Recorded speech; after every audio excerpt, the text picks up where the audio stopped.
It seems what's left of my human side is slowly changing in me. Will you give it to me? Looking at my own reflection, when suddenly it changes, violently it changes. Oh no, there is no. To find the maximum potential energy, we use the formula MGH, where M is an average of a 180-pound person, and it came out to be 109 kilojoules.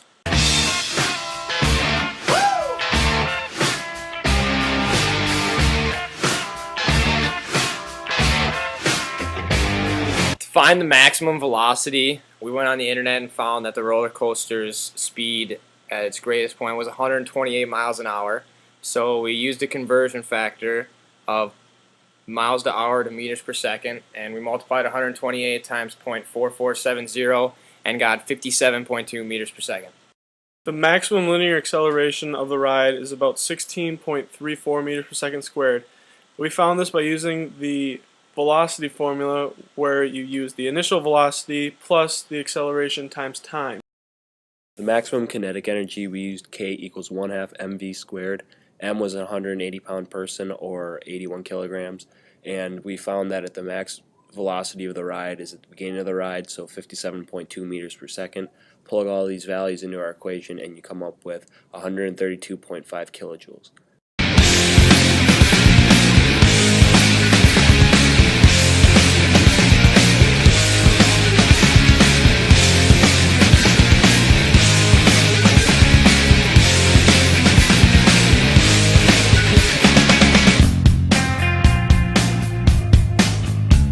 Here we have our force diagram. We have normal force pushing straight upward, and we have the centripetal force along with the gravitational force pointing downward, and then in the horizontal direction we have the velocity of the train.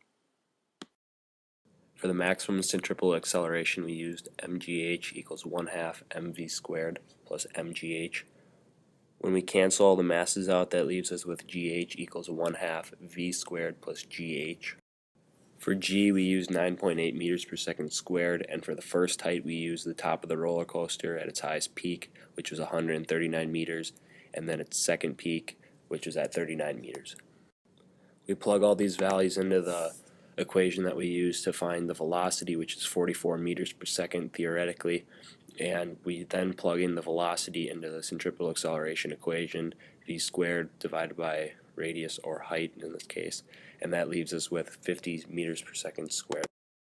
Our torque equation was set up so that the center of the mass would be just below the person's hips when they're riding the roller coaster, and that their radius from the back of their seat to the center of their mass would be about 0.2 meters, and then their force that would be exerted on them would be their mg, or mass times gravity. So we multiplied an average 180-pound person's mass, which would be 81 kilograms, times 9.8 meters per second, and we came up with 793 newtons, and then we multiply that by 0.2 in order to get the total torque, which is around 159 newton meters.